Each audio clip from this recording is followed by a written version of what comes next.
The emperor who vanished into the waves. The Mediterranean night swallows even emperors whole. You stand where gods once walked, where power itself learned to fear the darkness. The year is 37 CE, and on this jagged throne of limestone cliffs, the most dangerous man in the world draws his final breaths. But to understand how Tiberius Caesar became the phantom emperor of Capri, you must first witness the moment he chose exile over empire, solitude over the golden chains of Rome. Picture this, a bitter March evening, 11 years earlier. The sea winds howl against Capri's merciless cliffs like the voices of Rome's forgotten dead.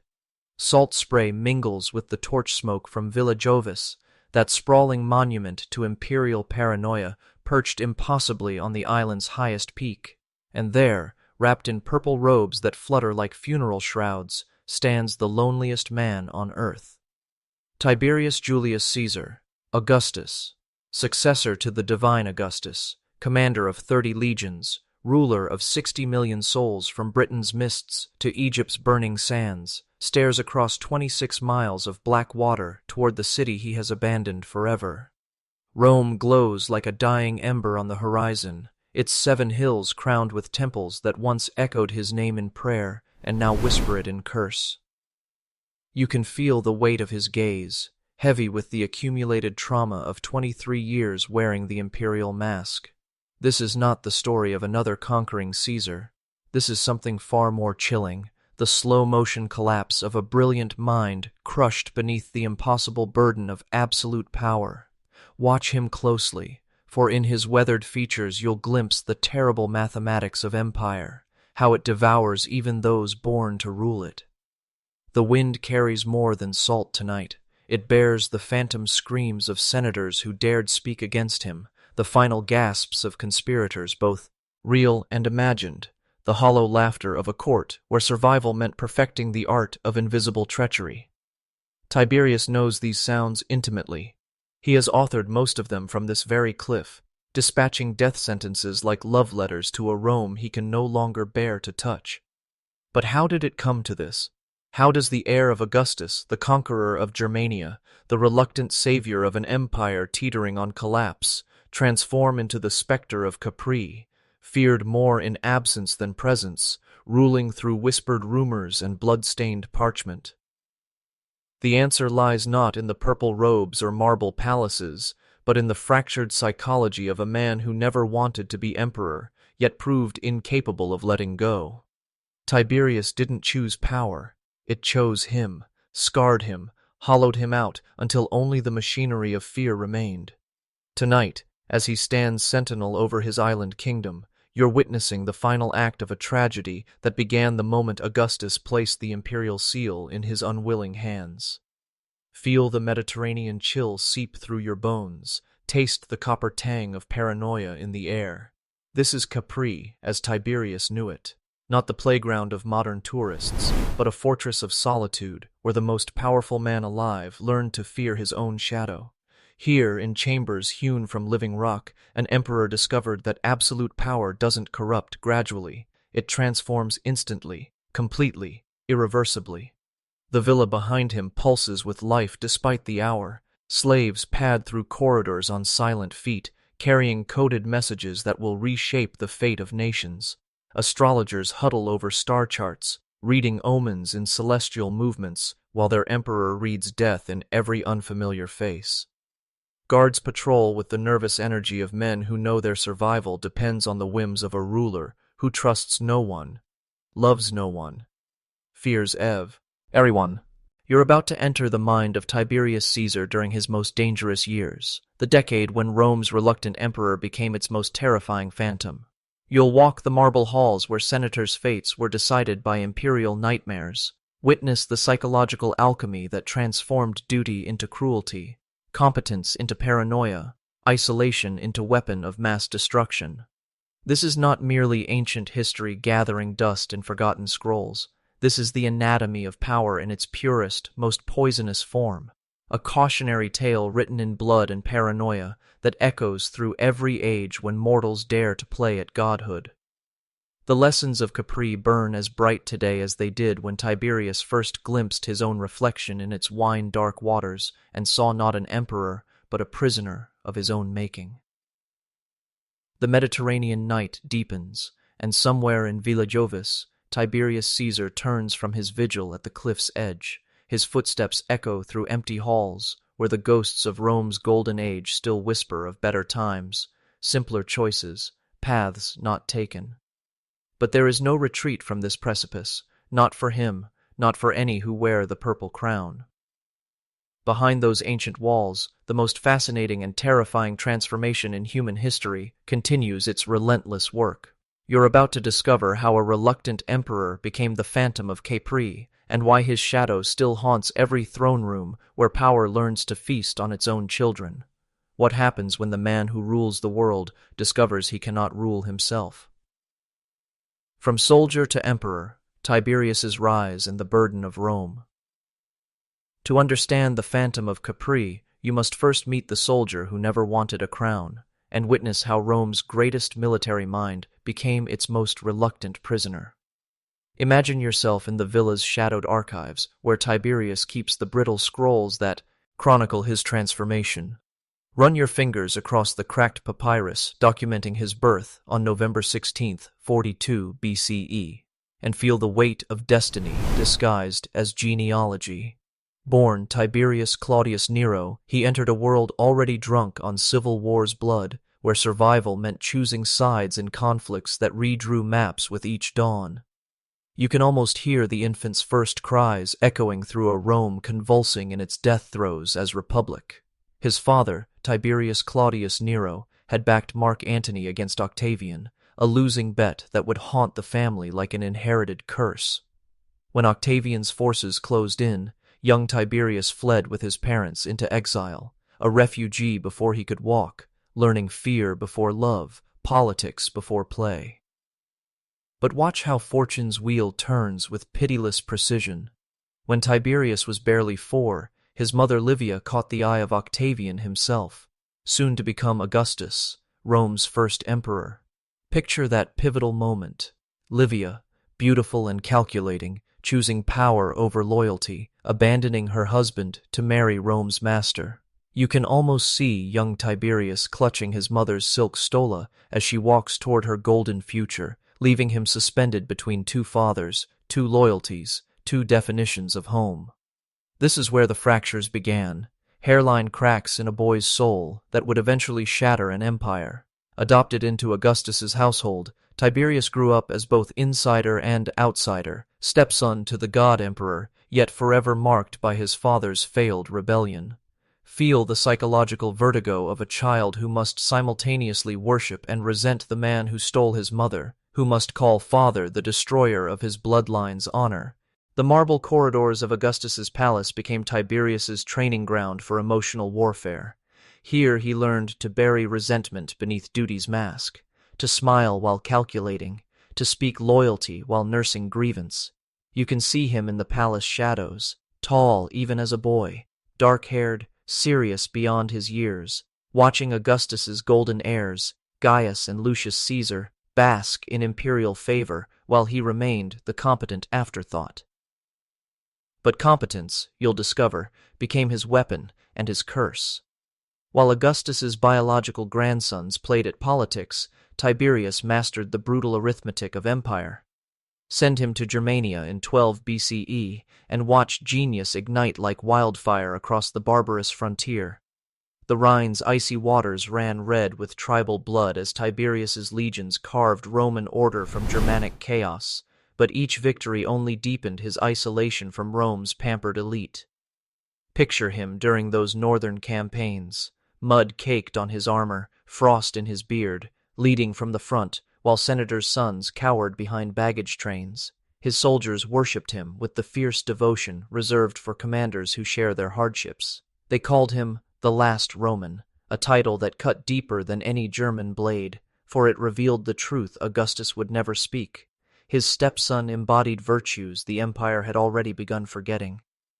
You can feel the psychological toll accumulating like winter snow. Each military triumph earned grudging respect, but never love, never the easy affection Augustus lavished on his blood heirs. Tiberius became Rome's indispensable man, the general who won unwinnable wars, the administrator who solved unsolvable problems, yet remained perpetually provisional, forever auditioning for acceptance that never came. The crueler blow landed in 11 BCE when Augustus commanded him to divorce his beloved wife Vipsania and marry Julia, the emperor's scandalous daughter. Watch this moment closely, for here you witness the assassination of Tiberius's capacity for joy.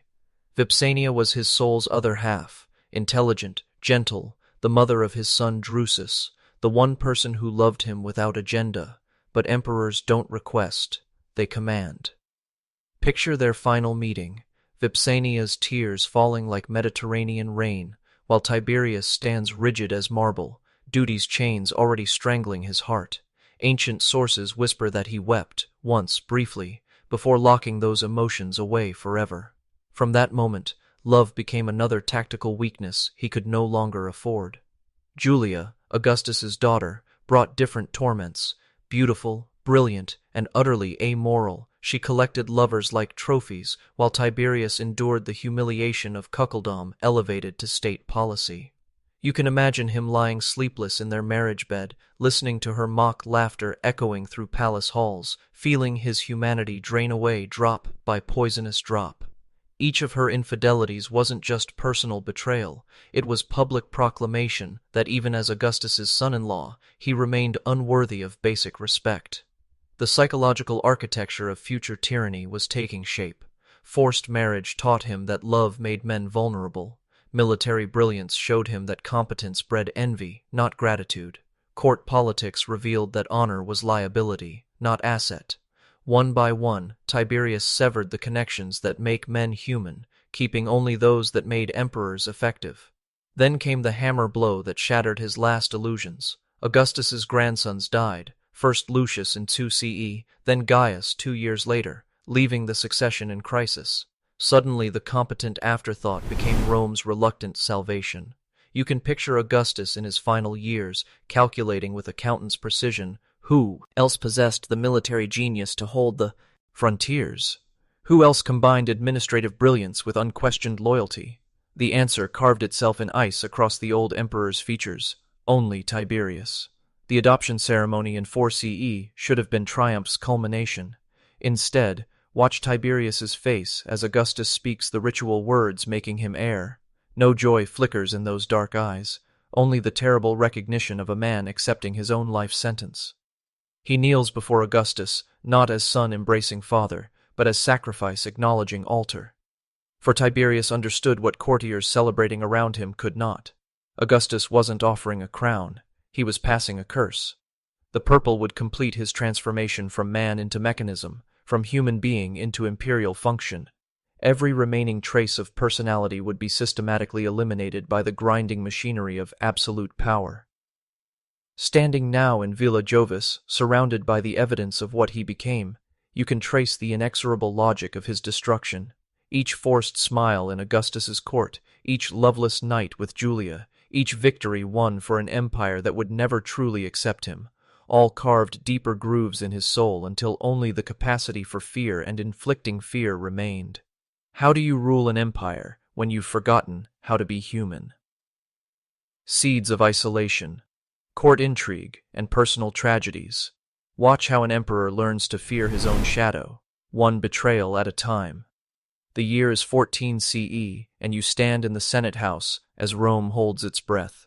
Augustus lies dead in Nola, his divine spark finally extinguished after 45 years of reshaping the world. The senators' faces flicker with barely concealed calculation in the torchlight, some mourning genuinely, others already measuring the political winds of a new reign. And there, accepting the burden he never wanted, stands Tiberius Caesar Augustus, 55 years, old and already ancient in cynicism. Feel the weight of that moment pressing against your chest like a marble slab. This is no coronation scene from legend. No cheering crowds, no divine signs, no triumphant music.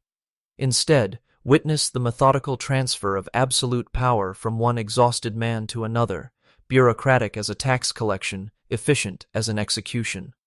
Tiberius doesn't seize the throne, he inherits it like a family curse, complete with its accumulated debts of blood and paranoia. You can see the transformation beginning immediately in his granite features. Where Augustus had learned to charm, Tiberius calculates. Where his predecessor had mastered the golden lie of republican restoration, the new emperor offers only brutal honesty about imperial reality. Watch him address the Senate with mathematical precision, outlining policies like military objectives, speaking duty where others promised glory. The patricians leave these early sessions unsettled, whispering in marble corridors about their new master's clinical efficiency. They had grown accustomed to Augustus's theatrical warmth, his carefully crafted illusion that senators still mattered in meaningful ways. Tiberius strips away these comfortable deceptions, revealing the empire's true architecture, absolute power wielded through administrative competence, not constitutional theater. But competence, you'll discover, breeds its own species of loneliness. Picture Tiberius in his private study during those first years, surrounded by reports from every corner of the known world, grain shortages in Egypt, barbarian movements along the Danube, tax receipts from Gaul's prosperous cities. He masters every detail with obsessive precision, yet finds no joy in the mastery. Each decision saves or destroys thousands of lives, but the emperor who makes them feels increasingly disconnected from their human weight. This is where Lucius alias Sejanus enters the story. Tall, handsome, ambitious, with eyes like polished steel and a politician's instinct for exploiting weakness. As Praetorian Prefect, commander of the emperor's personal guard, he occupies the most dangerous position in Rome, close enough to the throne to whisper in imperial ears, powerful enough to threaten it. Watch him carefully, for in Sejanus you'll see the perfect parasite, feeding on imperial isolation while simultaneously deepening it. You can observe their relationship crystallizing during those early years like poison in wine. Tiberius, overwhelmed by administrative detail and senators' endless machinations, begins delegating more authority to his efficient Praetorian prefect. Sejanus handles the empire's ugly necessities, arrests, interrogations, the quiet disappearances that keep dissent manageable. The emperor's hands remain technically clean, while his most trusted subordinate accumulates both power and resentment on his behalf. Feel the psychological seduction at work here. Sejanus offers what Tiberius craves most: competent service without emotional demands. No tearful pleas for mercy, no appeals to conscience, no messy human complications. Just efficient results delivered with military precision. The Praetorian prefect becomes indispensable by making himself invisible, handling problems before they reach imperial attention, transforming governance into smooth-running machinery. But machinery requires fuel, and in imperial Rome, that fuel is human suffering. You can trace the moral erosion in Senate records from these years: increasing numbers of treason trials, expanded definitions of seditious speech, wealthy families stripped of property for invented crimes. Each case bears Sejanus's fingerprints, yet carries Tiberius's authority. The emperor retreats further into administrative abstractions while his elegate perfects the art of legalized murder. The personal tragedies begin accumulating like winter storms. In 19 CE, Germanicus, Tiberius's nephew, adopted son, and designated heir, dies mysteriously in Antioch. The young general had been everything Tiberius was not: beloved by the people, charismatic in the Augustan mold, capable of inspiring devotion rather than fear.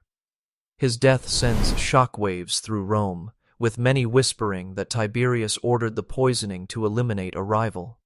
Watch the emperor's face during Germanicus's funeral rites. No tears fall. Tiberius had learned long ago that tears make rulers vulnerable. But you can see something harder than grief flickering in those dark eyes: the recognition that even family bonds have become weapons in the empire's endless game of succession. Trust becomes another luxury he can no longer afford. The cruelest blow strikes in 23 CE, when Drusus, Tiberius's biological son and last emotional anchor, collapses during a Senate session and dies within days. Ancient sources whisper of poison here too, administered, they claim, by Sejanus in conspiracy with Drusus's own wife Livilla. Whether true or not, the rumors reveal how thoroughly corruption has infected even the imperial family's inner circle. Picture Tiberius standing over his son's deathbed, watching the only person who might have loved him unconditionally slip into Hades' embrace. This is the moment you can pinpoint his final transformation, from reluctant emperor to emotional phantom. With Drusus's death, the last thread connecting Tiberius to ordinary human feeling snaps permanently. What remains is purely functional, imperial intellect divorced from imperial heart. You can feel the palace atmosphere growing toxic during these years, thick with unspoken accusations and carefully hidden daggers. Courtiers perfect the art of deadly conversation where,